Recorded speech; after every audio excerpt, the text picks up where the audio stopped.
नमस्कार दोस्तों, स्वागत है आपका हमारे चैनल पर। आज की बड़ी खबरें। नए साल में किसान होंगे माला माल। बिहार की राजनीति में इन दिनों सबसे बड़ा सवाल यह है कि नीतीश कुमार के बाद मुख्यमंत्री की कुर्सी किसे मिलेगी।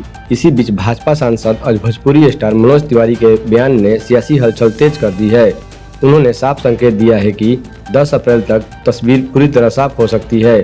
दिल्ली से बिहार दौरे पर पहुंचे मनोज तिवारी ने कहा है कि फिलहाल नए मुख्यमंत्री के नाम पर कुछ भी कहना जल्दबाजी होगा, लेकिन 10 तारीख तक स्थिति स्पष्ट हो जाएगी। उनके इस बयान के बाद यह माना जा रहा है कि 10 अप्रैल को बिहार का नया सीएम मिल सकता है।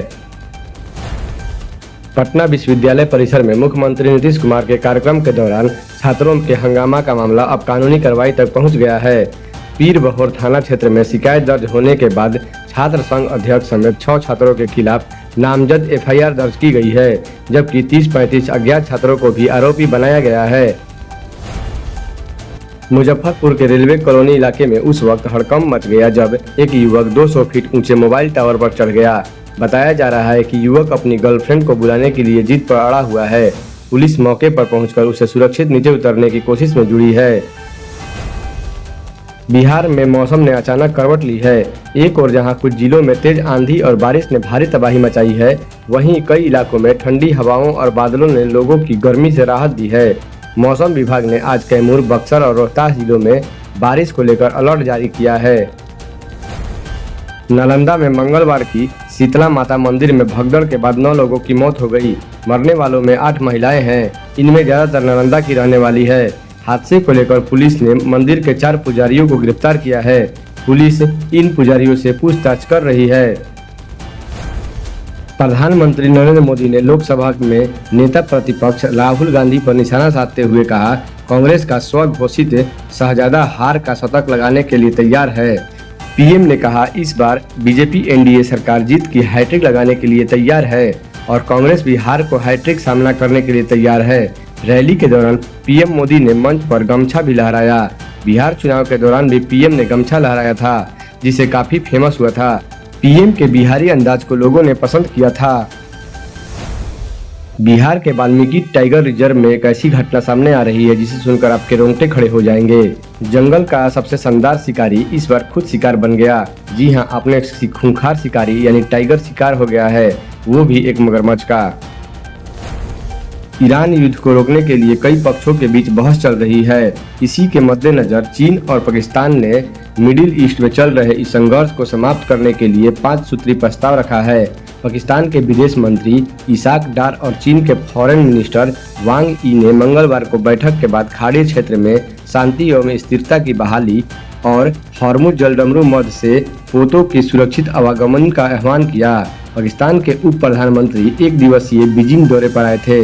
यह पहल सिर्फ शांति प्रस्ताव नहीं बल्कि वैश्विक शक्ति संतुलन में एक नए भू राजनीतिक प्रयास के रूप में देखी जा रही है। शिक्षा का उद्देश्य भले ही ज्ञान देता है, लेकिन मौजूदा दौर में यह अभिभावक के लिए महंगा सौदा बन गया है। स्कूलों और प्रशासकों के बीच कथित गठजोड़ के कारण किताबों की कीमतों में लगातार इजाफा हो रहा है।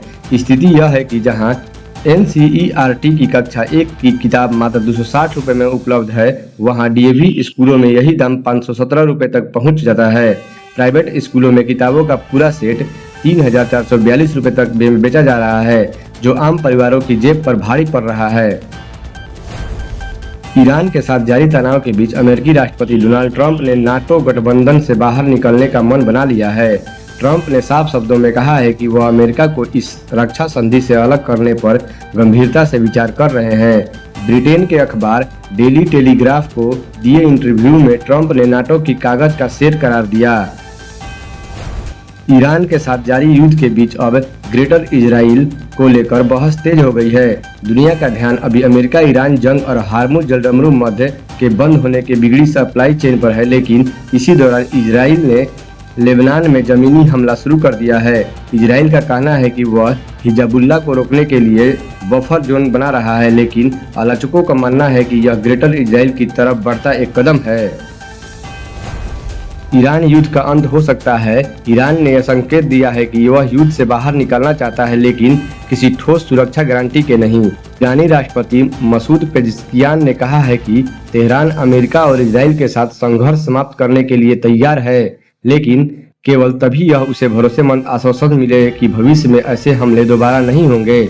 वहीं ईरान के विदेश मंत्री सैयद अब्बास अराघवी ने पुष्टि की है कि वह मध्य पूर्व के लिए अमेरिका के विशेष दूत स्टीव विटकॉफ के साथ अपने सीधे संपर्क में है। हालांकि उन्होंने जोर देकर कहा है कि वह बातचीत तेहरान और वाशिंगटन के बीच औपचारिक वार्ता नहीं है।